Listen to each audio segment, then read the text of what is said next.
13-year-old son is seeking justice after the son alleged that a pastor sodomized him in the Seventh-day Adventist church. The mother is outraged that the police did not apprehend the pastor immediately after she made the report. The delay from the side of the police gave him time to resign from the church and flee the country after he gave a backhanded confession in which he had apologized for abusing the child. According to the mother of the boy, the young pastor was at the Cleryman Seventh-day Adventist Church, where her family worshipped. At that time, the pastor befriended the family before he was transferred to the Seventh-day Adventist Church in Little London. It is alleged that the pastor took the boy out, having aced his GSET exam and also for his birthday. When the boy returned home, he was seen with a cell phone. The mother, being curious, asked the child where it came from. He said the pastor gave it to him for his birthday. The Jamaica Union Conference of Seventh-day Adventists is urging the pastor accused of sodomizing a teenage boy in St. Anne in 2018 to turn himself in to the police. We appeal to the former pastor to make himself available to the authorities to assist them in the investigation regarding the allegations against him, so that the matter can be resolved, said Pastor Everett Brown, president of the Seventh-day Adventist Church in Jamaica. Brown also reiterated that the transfer of the pastor from Cleryman St. Anne to Little London, Westmoreland, was before the allegations of sexual abuse against him. In his pursuit for honesty and transparency, he wishes to clarify any misconception regarding the date that the former Seventh-day Adventist pastor accused of abusing a minor accepted a call to serve in the church's western region.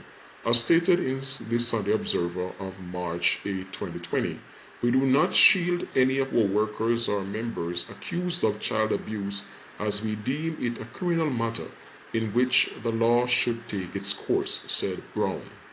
He noted that on November 1, 2018, the pastor accepted a call, a request from the Western region, to serve in the Little London district of churches. The church was made aware of the allegations about the pastor after it was reported to the police by his parents, and he fled the island.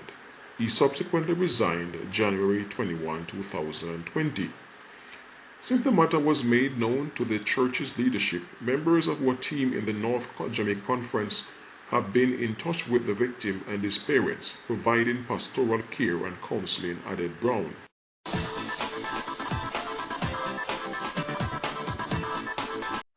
The Jamaica Constabulary Force has not been silent on the matter concerning the pastor and him fleeing the island. The police say checks with the Passport and Immigration and Citizenship Agency have revealed that the pastor, who resigned from the church after the allegations were made, departed the island to Baltimore in the U.S. on Saturday, January 11. The Jamaica Constabulary Force continues to pursue this case as a matter of great importance. We are engaging our international law enforcement partners to ensure that the suspect is brought to justice to answer to the allegations that have been made against him.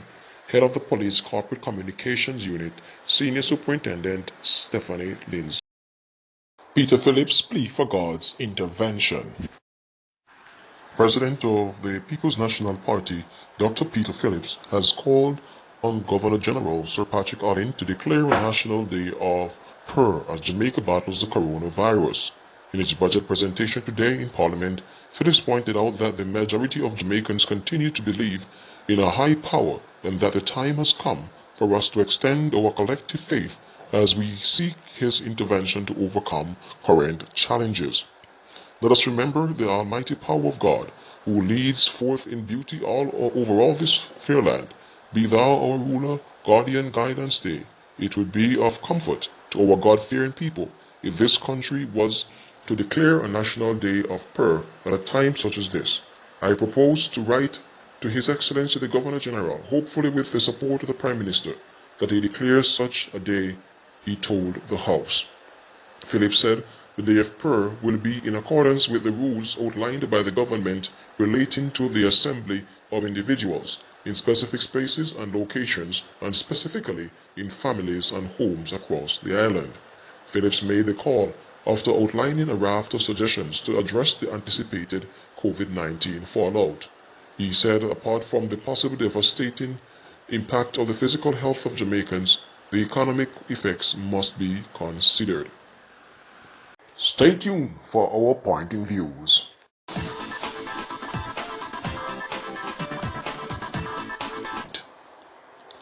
There are a number of questions that needs to be answered in a situation like this, where a pastor sodomized a 13-year-old in Jamaica. Questions like, were these actions observed while he was in training? Onpoint Media TV has learned from his former colleagues that these were attributes of him from he was in training. Were the conferences that he has been employed in aware of his past actions or suspected anything? Could this incident that have marred the life of a 13-year-old for the rest of his life been averted? What about its parents? Did they observe anything about the pastor and his familiarity with the boy before this incident? Lots of questions that needs to be answered, because the mother, when the pastor requested to take the boy out, put up a little bit of resistance in her statement, because probably she was just a careful mother who was concerned about her child being out of her presence, or maybe she had a little doubt about something. Certainly, unfortunately, this child will indeed grow up with this thing tarnishing his reputation and who he is. Certainly, with proper counseling and help, he will be able to go over the tides, but still the stigma might dwell with him forever. Are there possible similar incidents that have happened before in the past in the church that have not been highlighted? Because this one has been exposed, is that the reason why, because of a situation that surrounds it where the pastor has fled and now John Public is requesting his return to Jamaica to face charges?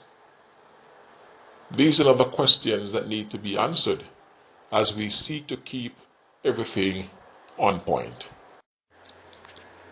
In keeping the views on point, we want to also commend the leader of the opposition for leading the charge in calling the country into a day of prayer, because Jamaica has been known as a Christian country, and at a time like this, no doubt, no amount of aid or actions can stem the tide or prevent something as invisible and boundless as the coronavirus. So therefore we need God's intervention, and so we want to commend Dr. Peter Phillips and encourage the Jamaica Labour Party, the ruling party, to join them on this charge.